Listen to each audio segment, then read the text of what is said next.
есімім Шындаулова Жаңылсын Қамысбаевна. Мен Атырау облыстық қан орталығында 1984 жылы Ақтөбе мединститутын бітіріп, осында жұмысқа келдім.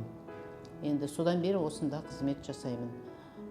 Осы жұмысты игеру үшін мені осы бірнеше рет оқуға жіберді. Минск қаласында, Белоруссияда, Минский государственный институтта повышение квалификации өттім 2 ай.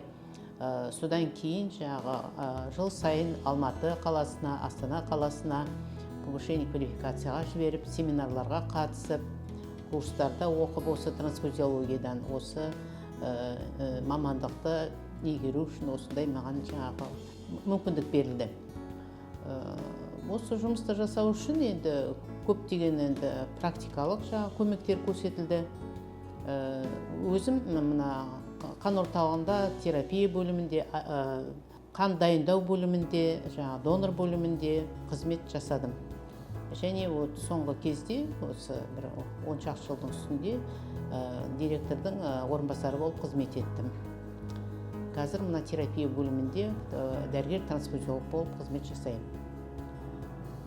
Енді не айтайық, енді осы жұмыстың барысында донорды қабылдау, донордың санын көбейту, оған түсініктемелер беру, донорды қабылдап, медициналық қаралудан өткізу, давлениесін өлшеп, сұрақтарын қойып, донорға бола алатын, бола алмайтын анықтап, осы мамандыққа тигізу үшін осы мамандыққа маған жол берген үйдегі өзіміздің енді нағыз жақын әжеміз.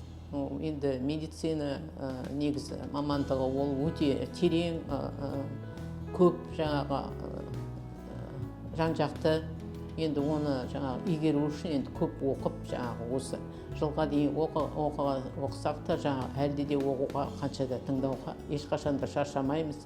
Ол ілгері қарай жүре береді, дамиды, көбейе береді. Енді жалпы медицина қызметкерлерінің қатарында жүргеніме өзім өкінбеймін, ризамын. Соларға ұқсаспын деп ойлаймын. Жастарға айтатын тілегім ол осыны медицина жолында болғандарыңызға өкінбейсіз, риза боласыз.